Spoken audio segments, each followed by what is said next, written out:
Olá, meu nome é Douglas Gavazzi, eu sou tabelião substituto em São Paulo, tabelião de notas e protesto.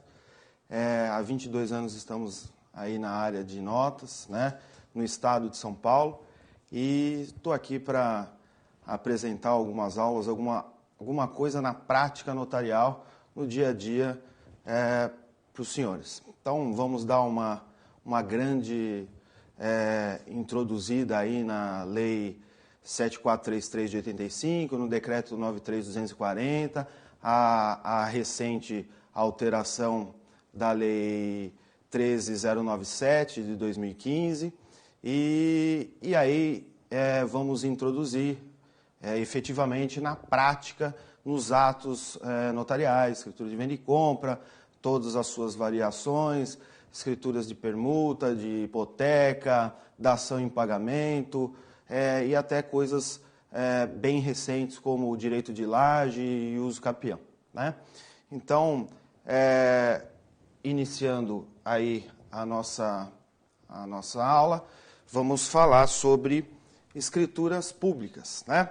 Então, temos aí uma legislação genérica para todos os atos notariais, que está lá no Código Civil, no artigo 215 do Código Civil, a Lei 7433 de 85, que é a denominada Lei de Escritura Pública, o Decreto 93.240 de 86, que efetivamente regulamentou a Lei de Escritura Pública, e atualmente a lei vigente 13097 de 2015, que alterou a Lei 7433 no que se refere às certidões dos atos notariais para lavraturas das escrituras públicas e as normas de serviços do seu estado, né? Cada estado tem sua norma de serviço, então aí vamos apontar algumas coisas referentes à norma de serviço de cada estado. Então, conforme lá o artigo 215 do Código Civil, a gente pode apontar que o 215 fala exatamente sobre os requisitos da escritura pública. E está lá, a escritura pública lavrada em tabelião de notas é documento dotado de fé pública e faz prova plena. Salvo quando exigidos por outros requisitos, a escritura pública deve conter data e local da sua realização. Então, o primeiro requisito de uma escritura pública é a data e o local da sua realização. Qual é a data que ela foi lavrada e aonde ela foi lavrada? Se ela foi lavrada no cartório de notas, na sede da serventia, ou se ela foi lavrada em diligência em outro local dentro da circunscrição do tabelionato. Lembrando sempre o princípio da territorialidade, né, que está lá no artigo 9º da Lei 8935 de 94, que é a Lei dos Notários e Registradores, que determina que o tabelião não pode atuar fora do município que ele recebeu a sua delegação. O segundo requisito é o reconhecimento da identidade e da capacidade das partes. Vamos falar também sobre a identidade, a capacidade das partes, o reconhecimento, a forma de identificação e como são identificadas as pessoas, inclusive estrangeiros, né? Nome, nacionalidade, estado civil e profissão. Então, a qualificação da parte completa, assim como é feito para outros concursos, como, por exemplo, a OAB, a qualificação do requerente, aquele que comparece na escritura, aquele que outorga e aquele que recebe, e também a manifestação clara da vontade das partes e dos intervenientes. Essa é a principal função do tabelião, né? Identificar a vontade clara das partes, né? Identificar o que é que a parte quer. Geralmente a parte chega no tabelionato e é uma pessoa leiga e não entende efetivamente qual ato que ali deve ser praticado. O usuário do tabelião de notas tem um problema e quem resolve é o tabelião de notas, né? Então, essa identificação, essa conversão da vontade da parte em um instrumento público, jurídico, que vai surtir o efeito que a parte depende e que a parte requer, é exatamente o tabelião de notas que é responsável por isso, inclusive pela sua redação, né? Também faz referência ao cumprimento das exigências legais fiscais, como está lá no Decreto 93.240 e na Lei 7433, no que se refere a ITBI, no que se refere à certidão de comprovação de inexistência de débitos municipais, etc. E declaração de que foi lida na presença das partes e dos demais comparecentes. Então, seguindo o nosso slide aqui, vamos falar sobre o primeiro requisito, que é a identificação das partes. E a identificação das partes se faz como? Isso se faz através do documento de identidade que foi atribuído àquele cidadão, né? Então, geralmente é o RG, o Registro Geral, expedido aí pelas polícias ou pela Secretaria de Segurança Pública de cada estado. Cada estado tem o seu órgão emissor. Por exemplo, no Rio de Janeiro é o DETRAN, mas através de um instituto de identificação. Também a identificação das partes pode ser feita através das carteiras expedidas pelos órgãos de fiscalização, OAB, Cresce, Conselho Regional de Medicina, Conselho Regional de Odontologia, Conselho Regional de Contabilidade, Conselho Regional de Educação Física, Conselho Regional de Engenharia e hoje tem o Conselho Regional de Urbanismo e Arquitetura. Então, essas cédulas de identidade profissional emitidas por esses órgãos de fiscalização profissional, ela pode ser também utilizada para identificação das partes que comparecem a um ato notarial, né? E também a Carteira Nacional de Habilitação, a CNH, né? E aí existe uma grande questão a respeito da CNH, porque a CNH tem um prazo de validade, né? Ela tem lá um prazo de vencimento. A CNH, ela vence. E a questão é, uma vez vencida a CNH, ela deixa de valer como documento de identificação? Então,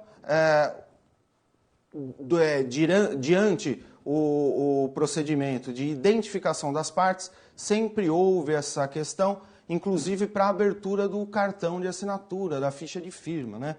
E aí, em 2017, o CONATRAN, Conselho Nacional de Trânsito, expediu um ofício orientando os órgãos públicos que a carteira de identidade, a Carteira Nacional de Habilitação, uma vez vencida, ela deixava de poder ser utilizada como documento de habilitação para dirigir, mas não como documento de identificação. Como documento de identificação, ela continuava válida.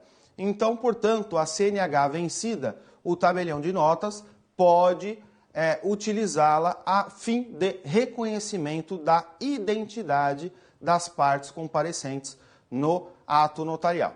Então, CNH vencida pode ser utilizada como documento de identidade. Não pode ser utilizada para dirigir, o que não nos é afeto nesse momento, tá? Então, identificação de estrangeiros. Então, senhores, identificação de estrangeiro é feita pelo RNE, Registro Nacional de Estrangeiros, que é um documento, uma cédula de identidade expedida pelo Departamento da Polícia Federal. É um documento federal, não é expedido pelas Secretarias de Segurança Pública estaduais, então é um documento único no território nacional. Não tem aquela divergência, aquela insegurança da gente saber se aquele documento é verdadeiro ou falso, porque é apenas um órgão emissor, como já disse, a Polícia Federal. Então, de acordo com a Lei 8988 de 95 e 9505 de 97, estão dispensados da substituição da cédula de identidade estrangeiro os estrangeiros registrados como permanentes que tenham participado do recadastramento anterior e que tenham completado 60 anos de idade até a data do vencimento. Então, outra questão é quanto à validade dessa cédula de identidade de estrangeiro, o RNE, Registro Nacional de Estrangeiro.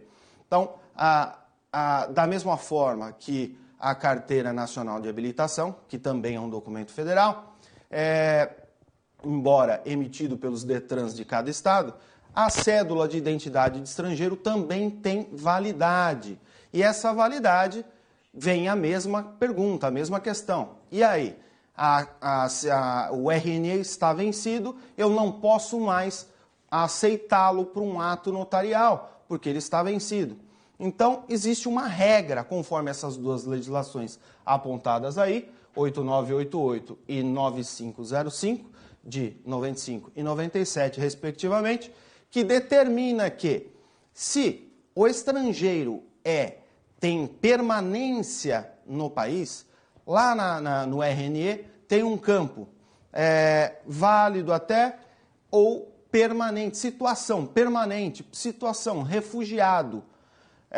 Se a situação do estrangeiro que reside no país, no nosso país, no Brasil, for de permanente, essa cédula de identidade, se o seu portador, o estrangeiro, completar 60 anos na vigência daquela permanência, na vigência da cédula de identidade, então isso quer dizer que ela pode ser aceitada, ela não precisa ser renovada. Demais casos, como por exemplo o refugiado, ou então que a pessoa não tenha completado 60 anos e a cédula venceu, aí ela precisa ser renovada. Nesses casos últimos que eu acabei de falar, do refugiado que venceu e do portador que não completou 60 anos durante a permanência, nesses casos o tabelião não pode aceitar a cédula de identidade de estrangeiro, o RNE. O tabelião vai ter que pedir à pessoa que renove a carteira de identidade perante o Departamento da Polícia Federal aí do seu estado. Aí surge outra questão, né? Uma vez que o estrangeiro vai ao seu Departamento da Polícia Federal fazer o recadastramento para poder expedir novo RNE, a Polícia Federal não faz isso na hora, por óbvio, né?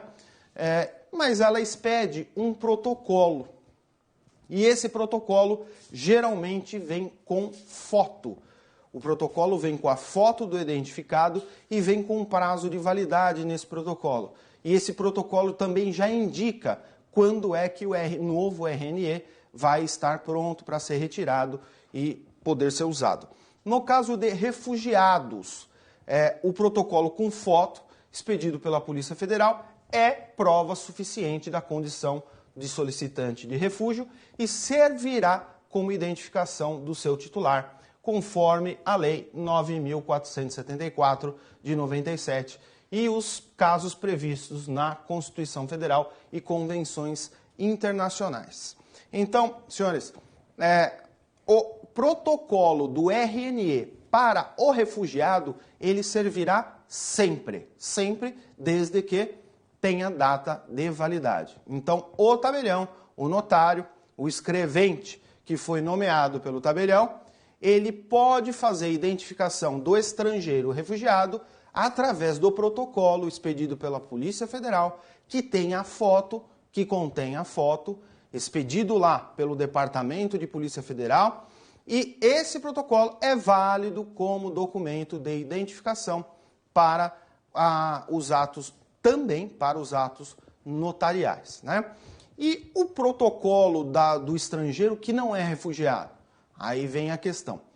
O protocolo do estrangeiro que não é refugiado, desde que com foto e com data de validade vigente, com a cópia do antigo RNE, você pode também aceitá-lo. Você, notário, você, tabelião, poderá aceitar o protocolo do RNE do estrangeiro que não é refugiado, tá?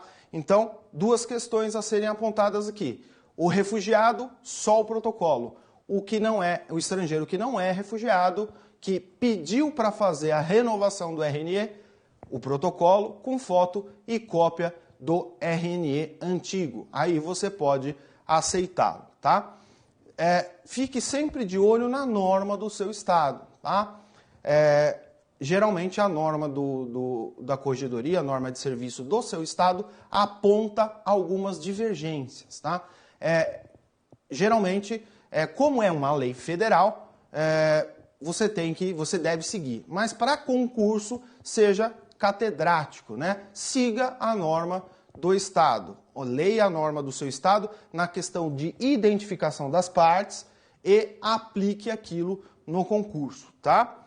Embora seja uma lei e uma norma federal. Ainda na identificação de estrangeiros. Então, temos estrangeiros, aqueles passageiros, aqueles que não são refugiados aqui no Brasil e que também não têm permanência definitiva. Então, o que acontece? Esses estrangeiros que estão de passagem pelo Brasil e precisam praticar algum ato notarial são cidadãos que o Brasil acolhe na qualidade de turista e você precisa fazer a identificação desses estrangeiros. E como é que se faz a identificação desse estrangeiro? Através do passaporte, né? Então, o passaporte ele tem que estar válido dentro do prazo de validade e com um visto não expirado. Que o visto não expirado seria aproximadamente de 90 dias, a qual seja aquele visto de turista, que é o visto máximo de 90 dias, tá? Passou o prazo de 90 dias, esse estrangeiro tem que pedir a renovação lá na Polícia Federal, senão pode ser caso de deportação, porque o estrangeiro passa a se tornar ilegal dentro do território nacional, dentro aqui do Brasil. Então, sempre observar a data de validade do passaporte e a data do visto, tá? Então, são duas coisas a observar quando o estrangeiro apresenta o passaporte, tá? E o CPF, né?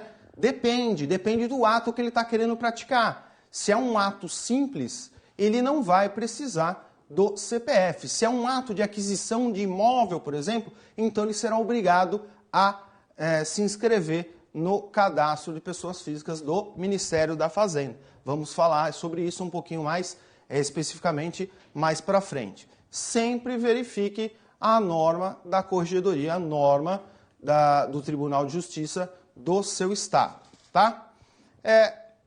Existe alguma possibilidade de dispensa do documento de identificação para os atos notariais? Veja, está lá no artigo 215, parágrafo 5º do Código Civil, que diz o seguinte: se algum dos comparecentes não for conhecido do tabelião, nem puder identificar-se por documento, deverão participar do ato, pelo menos 2 testemunhas que o conheçam e atestem a sua identidade.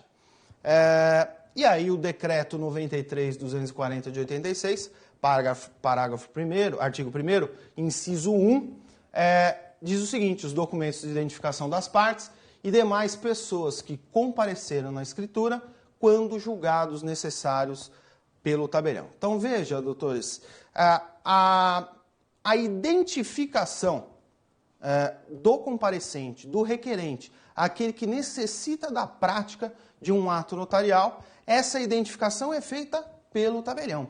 Essa discricionariedade de aceitação de documento, essa discricionariedade de conseguir identificar o usuário do serviço notarial é exclusiva do tabelião.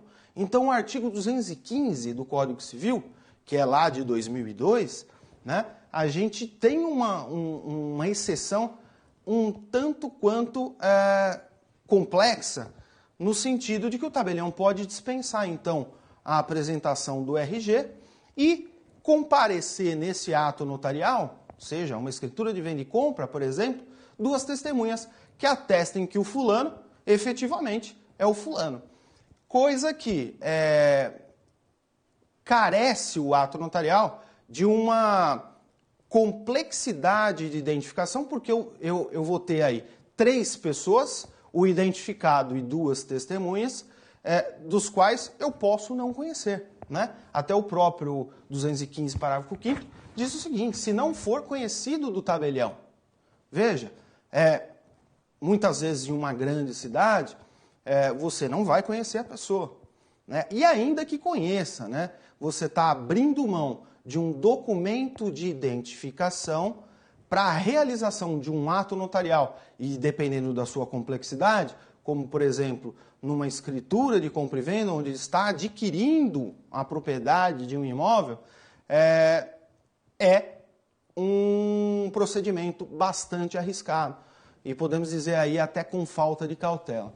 Então, veja, senhores, embora esteja lá regrado no artigo 215, parágrafo 5º do Código Civil, a grande maioria das normas das corregedorias, as normas dos tribunais de justiça de cada estado do Brasil proíbe essa prática, né? Inclusive tem normas de alguns estados que proíbe a aceitação de um documento de identidade, por exemplo, reclassificado, de um documento de identidade que esteja aberto, danificado, que esteja apresente mau uso, má conservação. Então, veja, se eu não posso aceitar um documento de identidade que esteja aí rasurado, adulterado, mal conservado, eu não posso de forma alguma dispensar a identificação civil da parte e controlar isso através da presença de duas testemunhas no ato notarial, testemunhas essas que vão me atestar que o fulano realmente é o fulano. Então, é um procedimento arriscadíssimo, dos quais os tabeliães não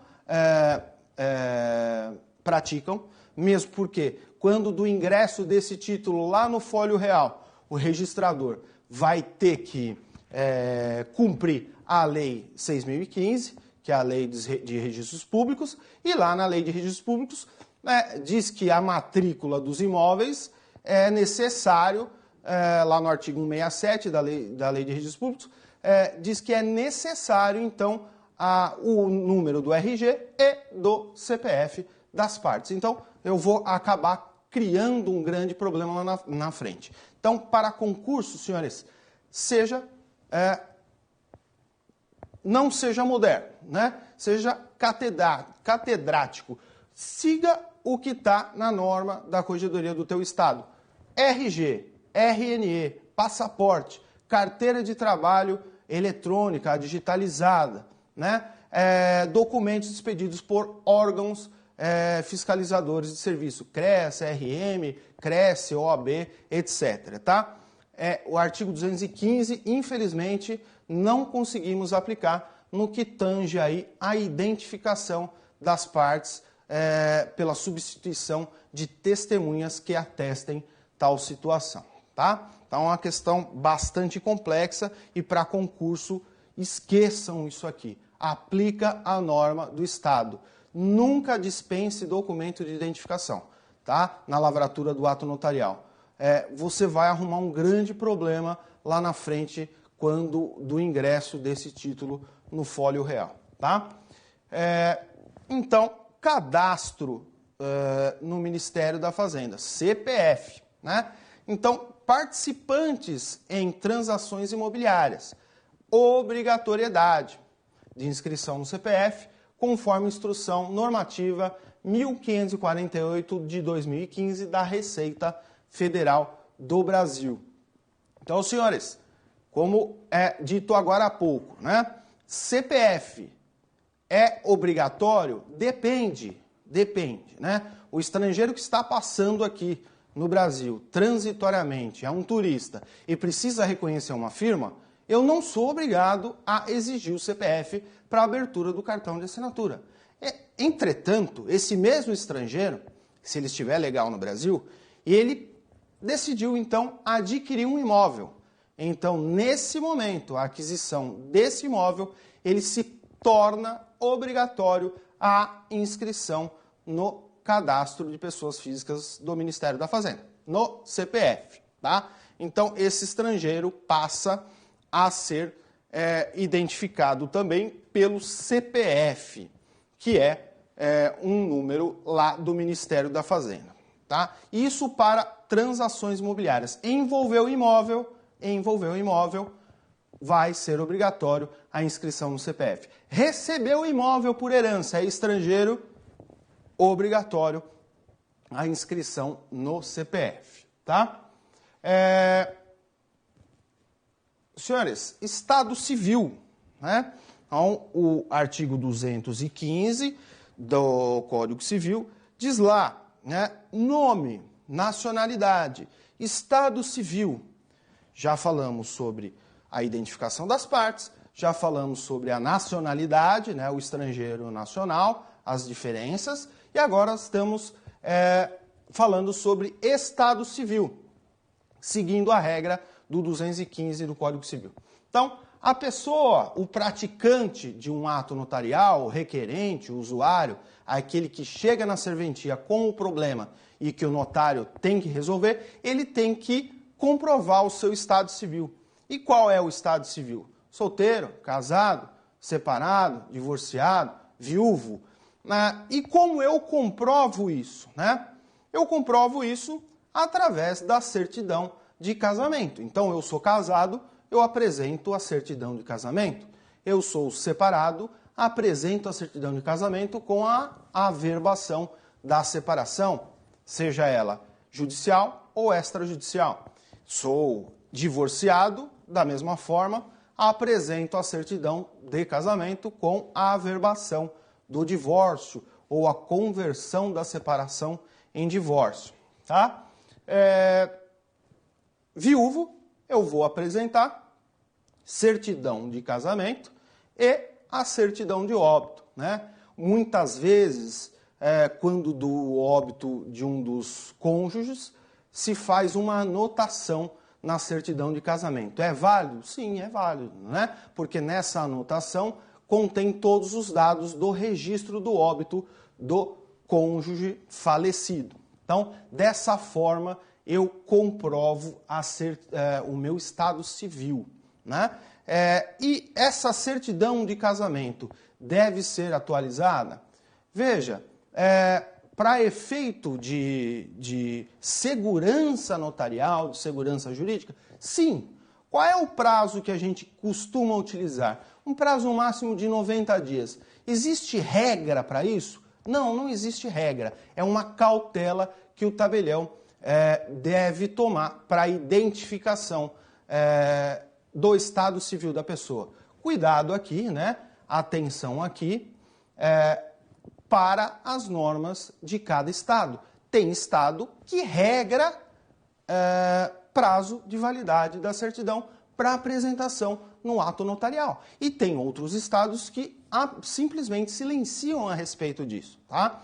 Então, cuidado com essa situação de comprovação, certidão que comprove estado civil. Alguns estados regram prazo de validade, outros estados simplesmente silenciam a respeito de prazo de validade. Outra questão a ser apontada é a questão do pacto antinupcial, né? Então, saindo daquele regime legal da Lei 6.515 de 77, que é o da comunhão parcial de bens, saindo desse regime, os demais regimes eu preciso de um pacto antinupcial. E esse pacto antinupcial deve ser apresentado no ato notarial. Poxa vida, Douglas, então quer dizer que está lá na certidão de casamento que a pessoa é casada pelo regime da comunhão universal de bens e mesmo assim o pacto tem que ser apresentado? Sim, o pacto sempre tem que ser apresentado. Por quê? Porque esse pacto pode ser híbrido, né? Pode ser uma comunhão universal de bens e pode ser que na redação desse pacto, o conteúdo desse pacto, exclua algum imóvel da comunhão, né? O que é absolutamente possível e permitido no nosso ordenamento jurídico. Então eu preciso ler o pacto. De repente, aquele imóvel que a gente está transacionando, ele está excluído da comunhão. Então eu preciso constar isso no ato notarial. Eu preciso observar isso na lavratura da escritura pública, né? Então o pacto deve ser apresentado. E, consequentemente, além do pacto, o pacto tem o seu registro. E aqui a nossa legislação vem cuidar de um registro aí um pouco diferente, que é o registro do pacto antinupcial no registro imobiliário do primeiro domicílio do casal. Ora, então, veja, eu faço o pacto antinupcial por escritura, obrigatoriamente, no tabelião de notas, caso no registro civil e registra o pacto no registro de imóveis. Ah, mas eu não tenho imóveis. Não importa, tá? A lei 6.015 determina, e o Código Civil determina que o registro do pacto deve ser feito no registro imobiliário da circunscrição do primeiro domicílio do casal. Então, o registro do pacto também é imprescindível para a lavratura do ato notarial. Por quê? Porque o pacto, o regime de bens, o pacto do bem só se torna público e só torna efeito perante terceiros com o registro, com a publicidade no registro imobiliário. Antes disso, o pacto é nulo? Não, de forma alguma. Casou, o pacto é válido, só que ele só tem efeito inter partes, tá? Ele não tem efeito erga omnes. Então, cuidado aqui com a questão do registro do pacto, porque a maioria das normas dos estados brasileiros exige o registro para a lavratura de uma escritura pública, tá? Algumas normas admitem que o pacto seja dispensado, mas que seja consignado no ato notarial, o registro do pacto seja dispensado, mas que seja consignado no ato notarial que o registro deverá ser feito antes do registro da escritura. Tá? Então, para não travar a transação imobiliária, por exemplo, algumas normas admitem que o registro do pacto seja feito oportunamente antes do registro da escritura, tá? Mas, obrigatoriamente, tem que ser feito.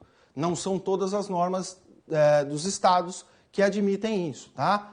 A maioria requer que o registro seja apresentado na lavratura do ato notarial. E a questão daquele que é solteiro, né? Como se comprova a solteirice, como se comprova o estado civil de solteiro. Então veja, realmente no Brasil nós não temos um documento que comprove tal situação. Então como se comprova? É a apresentação da certidão de nascimento. Então deve apresentar a certidão de nascimento, onde essa certidão não deve ter qualquer apontamento, qualquer anotação, qualquer averbação de alteração do estado civil. Tá? Isso é 100% eficaz? Infelizmente não. Né? Como nós temos aqui no Brasil um território muito grande, né?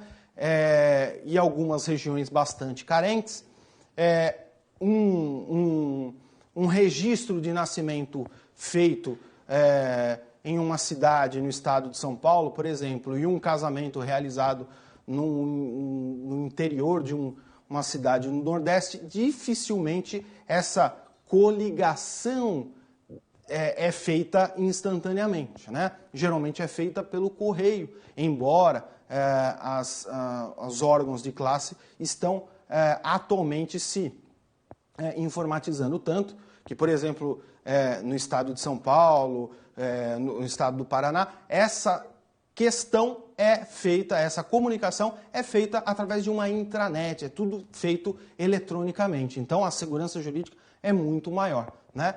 Mas como se prova, então, a solteirice? Com a apresentação da certidão de nascimento. Atualizada, né, senhores? Porque não adianta a pessoa apresentar a certidão de nascimento de quando ela nasceu e fez o seu registro, porque ela vai, obviamente, estar lá limpa, né, sem qualquer conteúdo que me comprove efetivamente o estado civil daquela pessoa, né?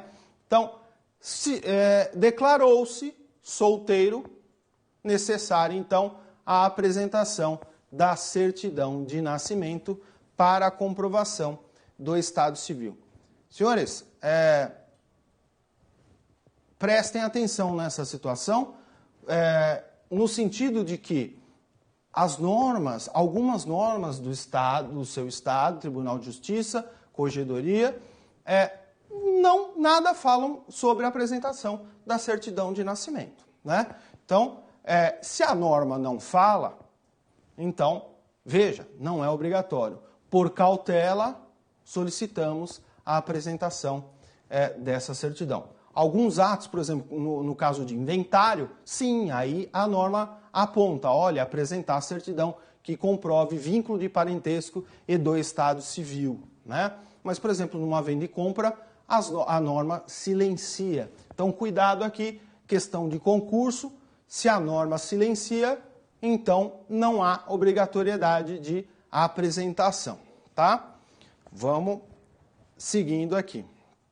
Os não alfabetizados. Como se faz, então,